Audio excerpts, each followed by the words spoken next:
All right, welcome back to the program. Joining me right now is my guest, Dr. ADULOJU, who is the Chief Executive Officer Designate of the Nigerian Economic Summit Group, the current Chief Operating Officer, COO. You're still Dr. ADULOJU, Yes. isn't it? Till, Yes. till next month, I guess. Till 1st of January. Till January. Welcome to the program. Thank you. Long time no see, my friend. Yeah, Where have you been? Well, Oh. Deep in reform trenches. Deep in reform But, trenches. Are you encouraged? And a huge transition schedule. If you think about it, we've spent half of the year in political transition, elections then, and now we seem to be in settling down mode for the new government. Are you encouraged, since you said that you've been in reform trenches, are you encouraged with perhaps the reforms that we've seen so far? Because these are some of the reforms that the NESG has been speaking about, the World Bank, the IMF, though some people will not like to hear them, World Bank and IMF people, but these are reforms that all of you have been talking about for years. Are you encouraged with a bit of the, of what you're saying? Yes. So the thing is, you have a different reform dynamic in the country. And when you look at nations, we group nations based on the African reform dynamic framework into hesitant reformers or non-reformers, passive reformers, and active or more radical reformers. So those three categories. So you clearly have an active reformer in government just from the pace of decisions that have been made. And from the announcements coming straight out the door at the inaugural speech. That being said, active reformers then need an agile economic or reform team in place, because the pace of reforms creates a decision, action, response circle from the market. Now, the two big signals from the president on the unification of the FX rate and the removal of the subsidy were halting two accelerators of inflation that we've seen over the last almost a decade. And in halting those two accelerators, it provided some fiscal space.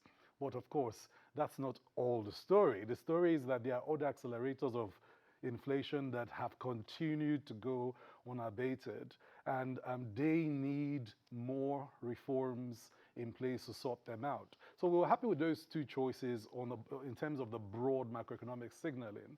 Well, of course, it needed to be supported by deeper fiscal reforms. And so the president's inauguration of the Taiwo Oyedele-led Fiscal Policy Reform and Tax Committee was another good signal that it wasn't just going to be ad hoc fiscal changes happening, but a national team of experts was going to deep dive into the structure of taxation, the complexity of taxation, the complexity of charges, levies, which all add to the cost of inflation, by the way, because when you think of your cost of doing business in Nigeria, you're discussing inflation rates, exchange rates, and interest rates, right?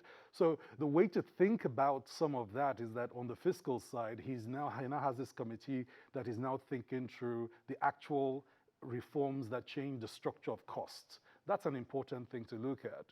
When you also then look at his response to what was now the social pressure of these two big reforms, you see his economic stimulus, which in itself is it's a handful. Inside the 500 billion, there was so many things that, so there was the MSME component of that, there was the agri stimulus part of that, which I think 200 billion that was supposed to go towards re-stimulating primary production.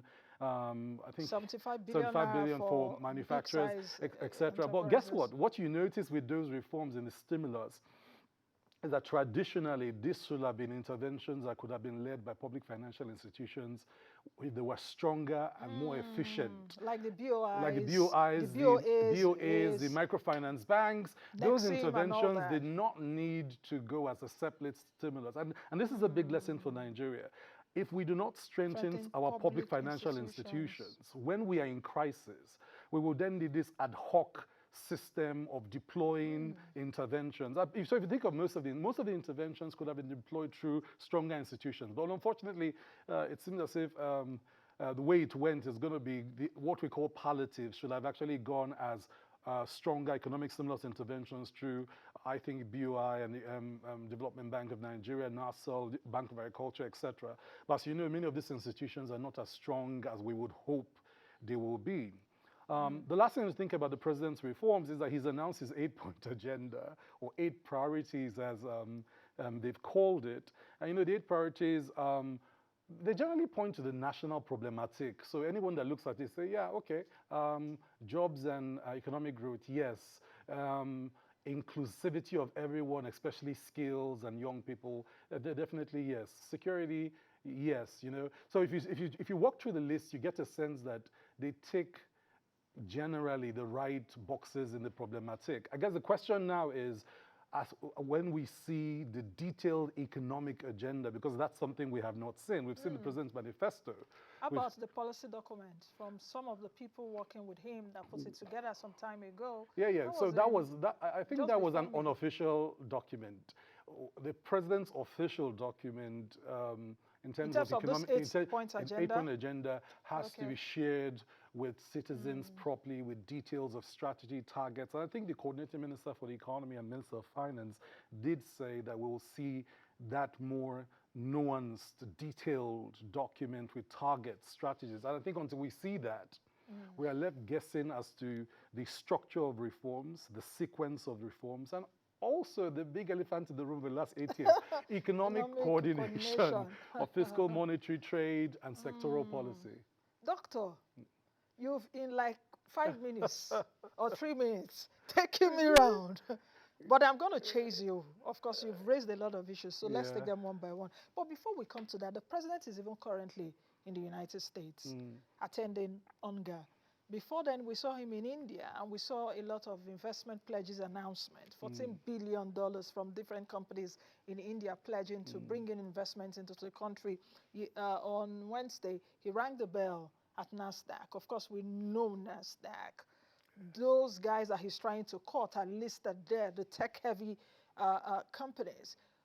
What does this signal? Is the president on the right track?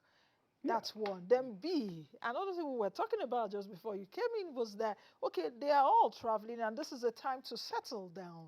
And they need to settle down for policy coordination, even amongst them, for the ministers to even know their ministries and also for them to even be aware of some of the things that have been on there. So how do we juxtapose that? So the first thing is I think the president has tried to, at least the characteristics of his messaging on his international trips in the G20, and then of course in the UAE, and then into UNGA. He seems to have 3 broad ideas. Okay. One is that it's important for him to be the one signaling to the world that he is ready for business. And that's important. And I think that he's taken up the role of investment promoter-in-chief or something. And I think that those signals are great. It's important that when you hear about doing business in a country, it's coming from the president.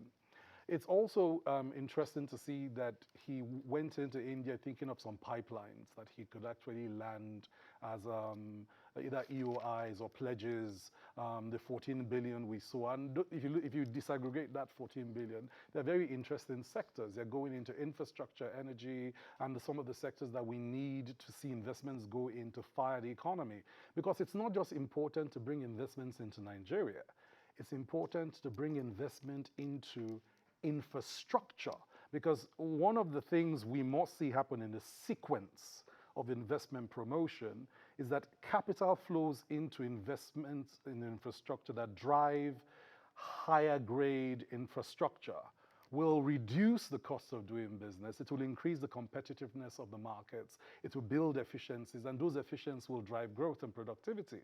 So I think that prioritizing investment promotion generally, but prioritizing investment promotion into the infrastructure sector is crucial.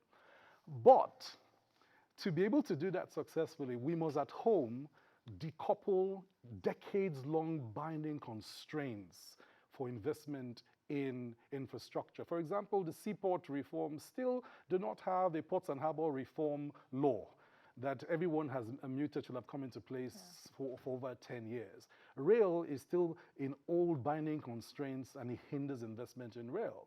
okay?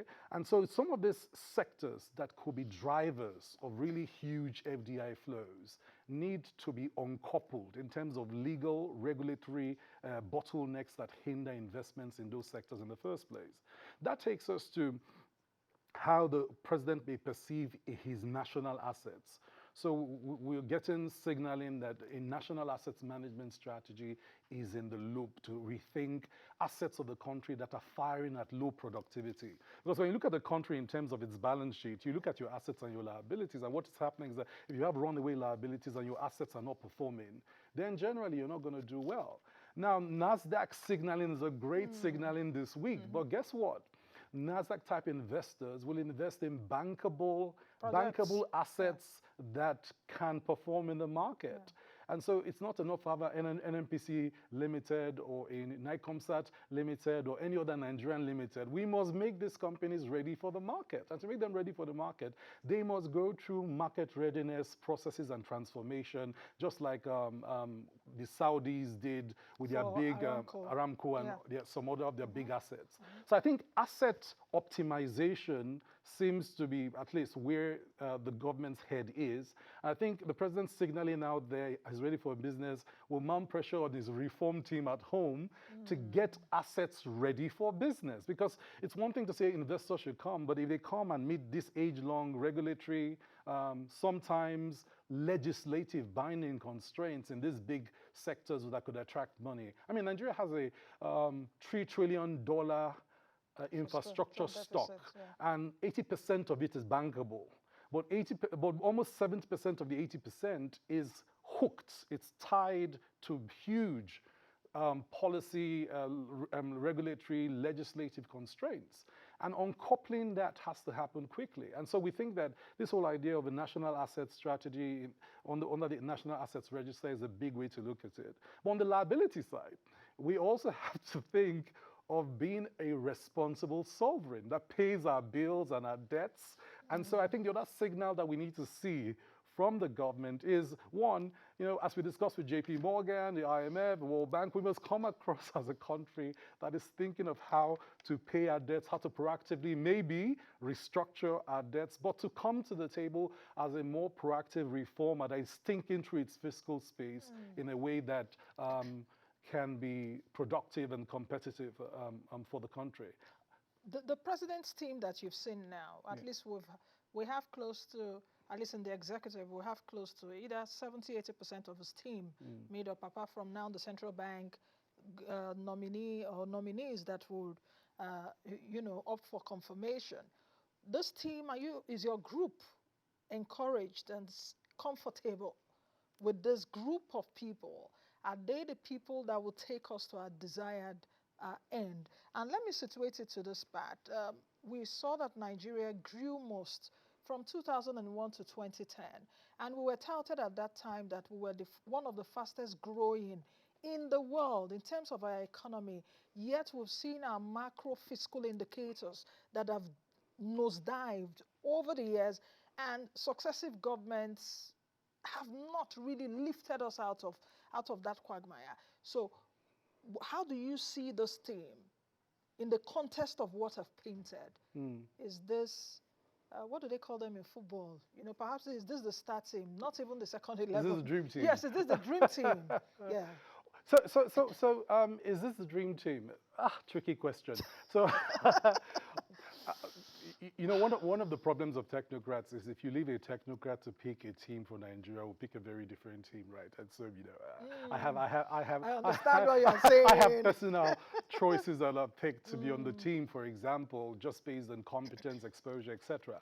But the president has picked his best politically negotiable team because he runs a party. Let's not discuss the president's team outside the context of the ruling party and politics. But I think that the way he has structured cabinet gives you a sense of hope. So he has two coordinating ministers. Remember, the coordinating minister framework was created in 2011 under Jonathan, with Okonjo-Iweala being the first Minister of Finance and coordinating minister for the economy. But remember that NOI ran into political headwinds. Which she wrote a book Which about. she wrote a book about with super, Yes.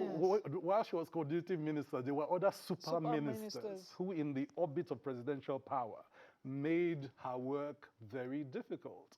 So the mere fact that there are two coordinating ministers, one minister of health and coordinating minister for social welfare, services.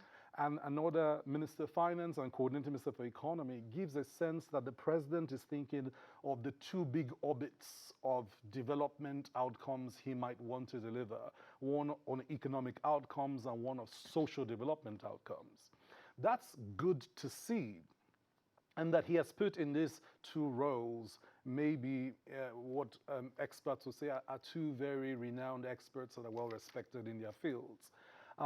We would then like to see a coordination framework. What we don't know yet is what the national coordination framework that supports these two coordinating ministers, one to coordinate social development and its outcomes, and the other to coordinate economic development and its outcomes will be, until we get a sense of what the governance architecture is. So will this be, will the coordinating ministers chair a coordinating council or committee similar to the presidential advisory or economic management council or committee or whatever it is? Or will there be an economic team and a social development team? And which ministers will be under those teams? And you also have to pay careful note that these are equal ministers in terms of the Constitution. The Constitution makes each of them ministers of the Federal Republic. So egos have to be managed in this coordination framework so that you don't have infighting, where a full minister says, I don't want to be coordinated. So what does coordinator mean in practical terms? We hope it at least means that within the 8 priorities of government, the priorities we've broken into their social and economic priorities, and then targets for the country are set for everyone and cascaded to the ministers in a way where we can hold each minister accountable. Because this is something we didn't, that we struggled with in the last 8 years, where monetary policy was chasing certain outcomes and objectives, and sometimes it was disconnected from fiscal policy and trade and sometimes sectoral policy. So we had a situation in the last 8 years where you ask the Minister of Agriculture what the policy of government is, and he says, well, the CBN is doing something, but I don't know what the CBN is doing. So you don't want to have that. You want to have a clear sense of coordination. And so coordination in our minds should at least mean those 4 things. 1, the national targets are clear to the cabinet. The sub-targets for social development and economic development are clear. And I think it's an important balance because the president is coming in with 133 million multidimensionally poor people. He's coming in at a time where hunger rate is at 60 million Nigerians. He's coming in at a time where indices on the child mortality rate, malnutrition, all are diving in the negative direction. He's coming in at a time where on all social indices, he's not on track to reach the SDGs. It requires coordination, and I think it makes sense for that structure to exist. But now he must now put behind that structure his political authorization, his political will, his mandates to act, and a results framework that holds everyone accountable. And if we see that happen, then we think that that's a good thing in terms of both spheres of coordination. On the economic side, we want to see the economic coordination, and let's also just oppose it around governance. Yeah. On the economic side, we need to basically see a whole range of coordination between monetary policy and fiscal policy. Of course, you know we are strong proponents of a permanent fiscal policy committee that mirrors the kind of rigor that happens in the monetary policy committee, that signals consistently, as MPC signals, clear fiscal policy. Okay, so you're conversing because the MPC meets 6 times a year, Yeah. I think. So you're saying we should have a fiscal policy committee Yes. that meets likewise and Yes. tell us, okay, that's new. And a time for both of them to coordinate. Okay. And the reason is this is an active reformer that has made more choices on macro issues in 100 days than we saw in 4 years.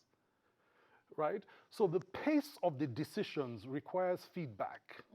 The feedback requires intelligence that we're looking at. So, for example, the fuel subsidy, yeah, for so fuel example. subsidy removal, for example. And there was no impact reduction plan that Exactly. followed the announcement. That followed the announcement. And yet we are reeling from it. Exactly. Inflation is spiking, cost of living crisis, exactly. and all of that. So, for example, unification of the FX rate. If you look at the manufacturers who planned their balance sheet on a particular set of prices are now dealing, in fact, they're abandoning their inputs at the port. They're not going to clear goods because it simply is not bankable and doesn't make sense. We need to see from the CBN side, for example, a move to capitalize or to ensure that the framework for providing finance for working capital goes in so that you can refinance the manufacturer's balance sheets over the longer term, so maybe 36 to 48 months. Then everybody can begin to adjust. So this requires, so we are in active reform mode. Armchair policy making won't work. It requires agile action, response, review, planning cycles. And so that's why we think a fiscal policy committee is crucial. Now, one of the president's 8 priorities is not trade. We think trade was now embedded in economic growth and job creation. But trade is crucial because we're dealing with a high liquidity, with a liquidity problem across board, both domestic and external. And if you want to grow, if you want to change the dynamics of liquidity, you have to, NFX. If you want FX, you have to NFX. Let's not kid ourselves, right? Don't print it. Yeah, you don't print dollars, right? Yeah. And to NFX, it means that we are firing something other than oil. Well, we need to fire oil and be more efficient, but with other things. Yes. And so, what is the export expansion plan that will support those other things? So, for example, we're in India, and this goes to the president's signal. The president is signaling heavily on investment, but we need to ensure that when the president travels, that the signal on trade is big. So, for example, India, I think we have about $4 billion worth of trade. Okay. With India. That creates some space. But if you look at what we export to India, 99% of what we're doing is petroleum products. Yeah. But India is exporting everything. Every sector of the Indian economy has something exporting to us. What else can Nigeria export to India to expand that trade, but to expand it in a more diverse way? When you look at GDP, I keep saying we have a very diversified economy by GDP. 75% of our economy is diversified across 6 big sectors, right? So that's not the issue. The issue is when we look at external resource mobilization in terms of earnings from export, it is very undiversified. And whilst there's a lot said about exports, investments that drive exports are not happening at scale. So another form of investment promotion we need to think about. So I've said investment promotion in infrastructure, number 1. Investment promotion in sectors for export expansion, number 2. Because the kind of money you need to suddenly do, we're doing about $56 billion in trade volume with a deficit of $3 billion, right? So we have a negative 3. Most of that trade is petroleum. Now, if you want to change that to an export trade in other things, they need to be backed by capital driving export expansion. There's nothing we're doing in the country that's close to the size of what we need. Let's say we wanted to expand by $50 billion. Where would that go to? Okay, so that is investment promotion priority number 2. Bring FDI into export expansion sectors is number 2. For us to end dollars. For us to end dollars and target economic complexity. Nigeria is considered to be a low complexity economy because we do not produce any complex products. We export raw materials. One of the lessons the Asians learned, after the structural adjustment programs in the 80s was as long as you're a commodity-based economy, you are vulnerable to global commodity shocks. That is, structural adjustment program lesson 101. And unfortunately, that's a lesson we've not learned. Every recession since the 1960s to date, all 6 recessions have been driven by commodity shocks. Okay, doctor, let me come in here because you're saying a lot. And I'm trying to catch up on what you're saying. Yeah. Now, you talked about India, you just opposed it with Nigeria, and if we want that kind of investment, what we need to do. But what will now be the role of the creation and establishment of mid-sized to large-sized companies that will drive this? Because in Nigeria, we lack large and mid-sized, formal, productive industries. So that's one. Because as we are saying all of this grammar, you have to create that environment. That's one. Number two, you talked about debt earlier. Are you worried about our debt rising? It is 7 trillion naira now. Of course, ways and means have been securitized, but there's still some hanging. What do you think we should do concerning our debt management strategy? We have new sheriffs in town. Number three, I want us to go back to the fuel subsidy. Yes, I want us to go back to the fuel subsidy. The president removed popular decades-old fuel subsidy, harmonized FX, and I don't want to say it's harmonized because exactly. I don't know. That is not a good word for it because 1,000 naira now is what the naira is approaching in the parallel market. What kind of impact reduction plan should the president be really attentive to beyond the states now handling it? And we're seeing states, pockets of states doing what they call palliatives and all of that, which you mentioned earlier, that if we have strengthened institutions, our public institutions should do that. So in the context of this, answer these three questions. Okay, so let's begin with that. I think the country needs to approach its entire liability management strategy with three important instruments. First, and let's not also forget labor is threatening strike. I need to bring that in. Yes. Absolutely. Which will shut down the economy if care is not taken. If care is not taken, absolutely. So let's first deal with debt. The NESG's general view about liability management in Nigeria is that as a sovereign risk has generally been poorly managed because, again, it requires coordination between your two big actors in fiscal and monetary. And when you lack coordination, those sovereign risks crystallize in interesting ways. So beyond debt, you also have other types of sovereign commitments that are embedded, for example, in sovereign guarantees that crystallize when we default on big deals and contracts, etc. And then you also have sovereign risks from liabilities we carry, like AMCON, 6 trillion naira worth of liabilities that we've carried. And unfortunately, because we try to run assets that we are not professionally in AMCON geared to run, some of those assets have depreciated in value and sometimes even in size. So a sovereign risk framework allows you first to define when you are, it is beyond debt. Your debt threshold is only part of your sovereign risk. Your sovereign risks are way more than your debts, right? Those need to be reeled in. So for example, a key sovereign risk for us was NNPC's ability to, for example, meet its own commitment to the Federation account. For about 3 years yes. or more. And that's a sovereign risk. And if you don't manage that sovereign risk and you say, oh, we don't manage, we're just managing that, it's wrong. So I think that, again, back to my insistence about the idea of a fiscal policy committee. The fiscal policy committee would have three instruments. One will be an instrument for sovereign risk management, which allows you to define your national risk factors and conditions and measure them, rank them with mitigation steps.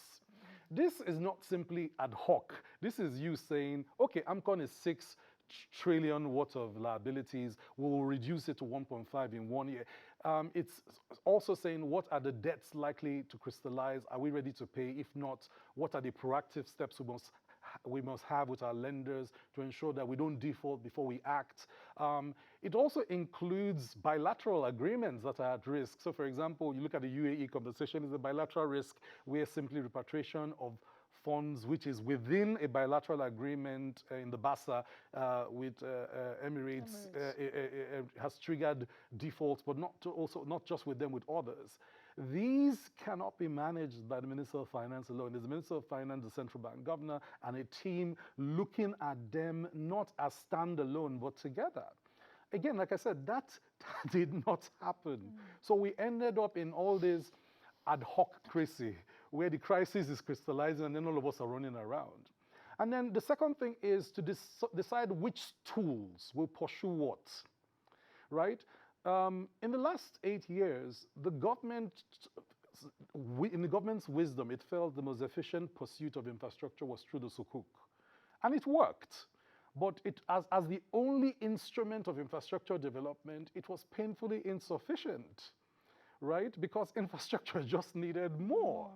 And so the Fiscal Policy Committee, or well, we could call it any other name, this group that must manage sovereign risk must also, number two, assemble the instruments of economic management, which is not just debt, it's revenue, it's trade, it's investment, it's partnerships, and within that framework, answer the question about how to balance the current account. We cannot have a conversation about debt without a conversation on balancing the current account and what will be the strategic response to fire one thing or the other. And that brings us to number three, which is the balance of the national current account itself. It's a balance of assets and liabilities, revenue and expenditure, right? You must be able, in thinking about how to get the country on the path of growth, to do several things simultaneously, not one thing.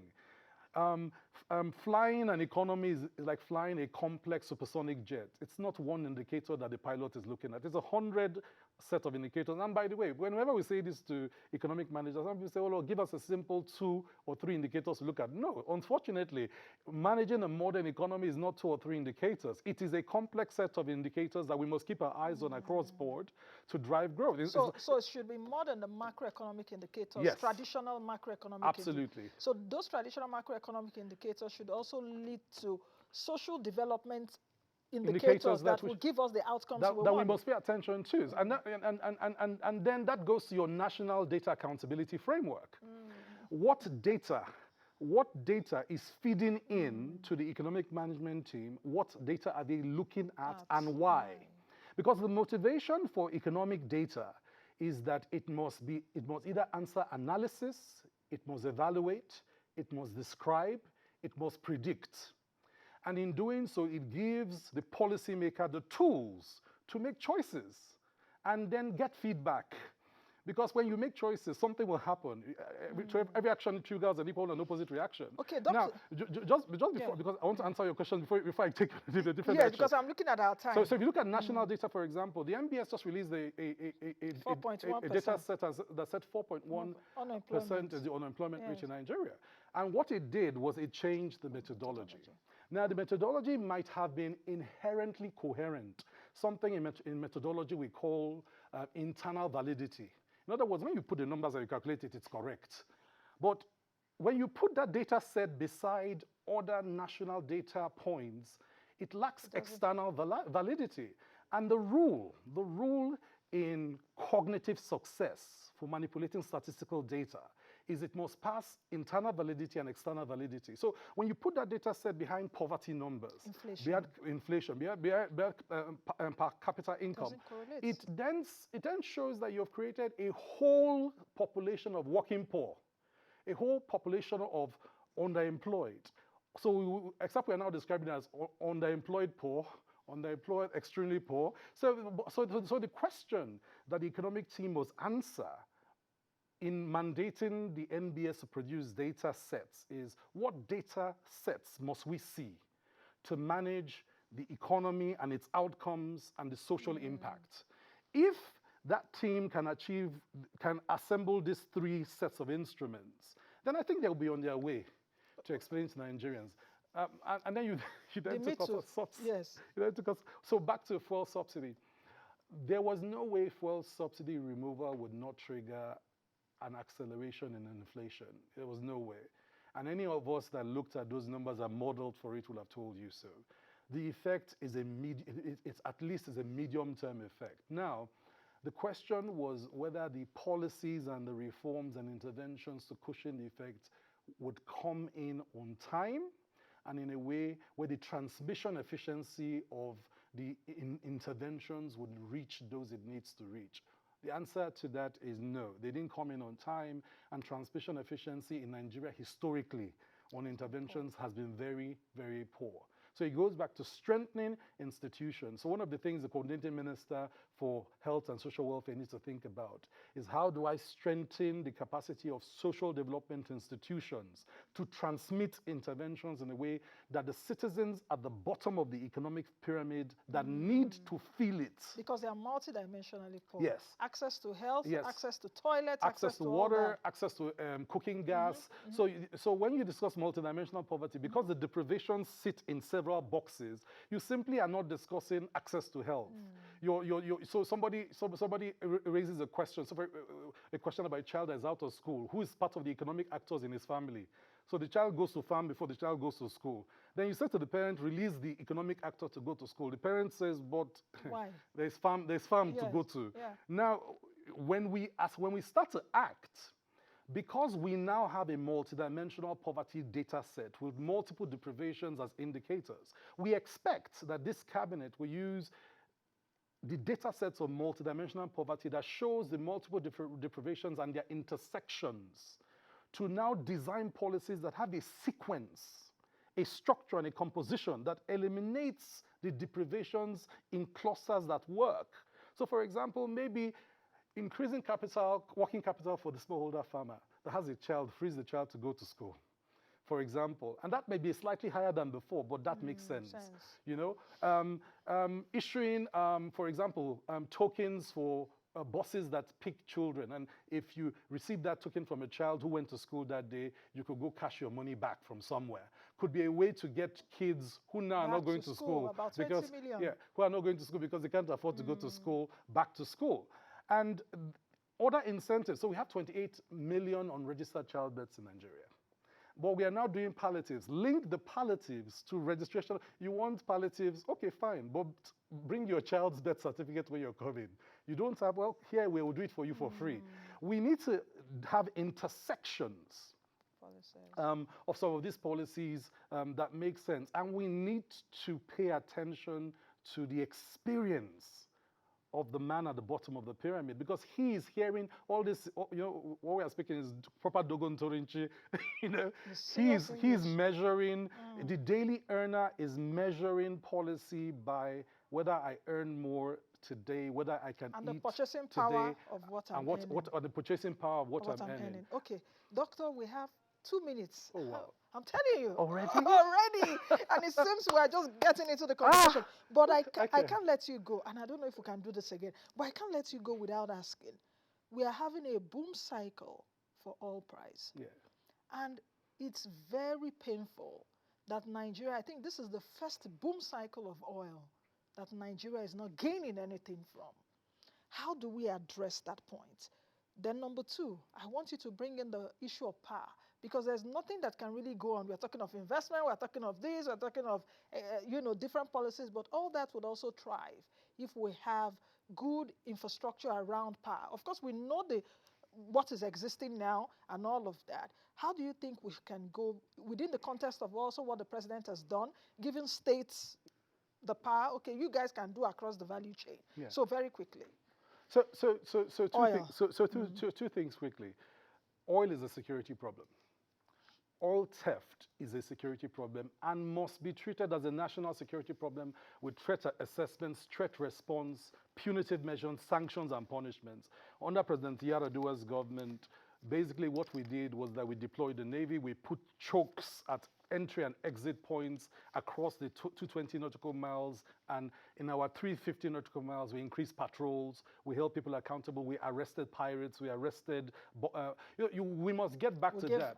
Amnesty? Yeah, we negotiated an amnesty because the restive youths were doing their own damage. We engaged with dialogue, we were deeply speaking to almost 72 kings in the fiefdoms and kingdoms across the Niger Delta. You must get back to that. It's a national security problem before it's an economic problem. And if you don't treat it as a national security problem, it doesn't go away. So that's what I think on oil. Because except you can get your oil accounted for, then there will be problems. The rest is metering and then transparency in the sector. I think if the sector becomes, if the NNPC moves towards a a quoted company, it will become more How about the accountable. corruption within that sector? Because the elephant in the room, while a lot of people are against the subsidy removal, is that there's seemingly It's not huge corruption there. It's opacity. In terms of, yes, in terms of even the consumption of what we do daily as a country and all of that, and even the transparency around the NNPC. One of the president's 8 priorities is an anti-corruption stance. I would like to see the president create a more open government. But government cannot be open if government is not transparent. And transparency means that data, every liter of crude that is exploited out of our ground or seas are accounted for. That every liter of crude transported in any format is accounted for. Now, that's not the case. Opacity is the problem. And transparency and accountability of all actors across the value chain is the solution with sanctions. That's the only way that will work. Now, on power sector reforms was riddled with political risk. And because of that, the market failed. And we failed to declare the market a failure, okay? Because first, MITO 1.0 and all the versions of the multi-year tariff order is riddled with market inconsistencies from upstream to downstream. But yet we are spending money. Yes, but no investor, no international investor has brought $1. That tells you something. It is not attractive to investment. The day we create a electricity market attractive to investment, we'll get it right. Okay. And that goes back to binding constraints in an infrastructure sector where we need to remove it if we want the market to work. 35 seconds. You didn't answer my question about creating mid to large size companies. Access to market and access to capital are the biggest issues. And by the way, you know, join us at the 23rd and 24th of next month for the Economic Summit, because many of these conversations are going live, you know. But access to market and access to capital are the biggest issues for small, medium, and micro enterprises. And the way to deal with it is the tier 1 has failed.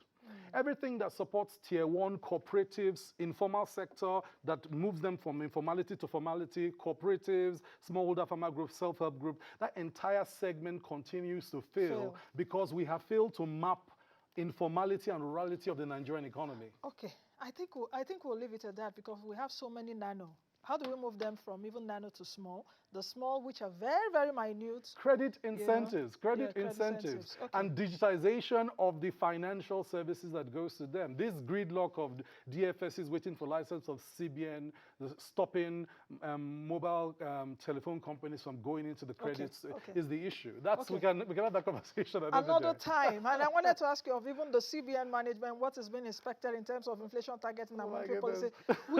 We've not scratched the surface, but thank you. Thank you very much for coming today. I've been speaking with Dr. ADULOJU, who is the Chief Executive Officer Designate of the Nigerian Economic Summit Group, and we've been talking a myriad of many challenges. He's offered solutions and recommendations. Let's hope that they're listening.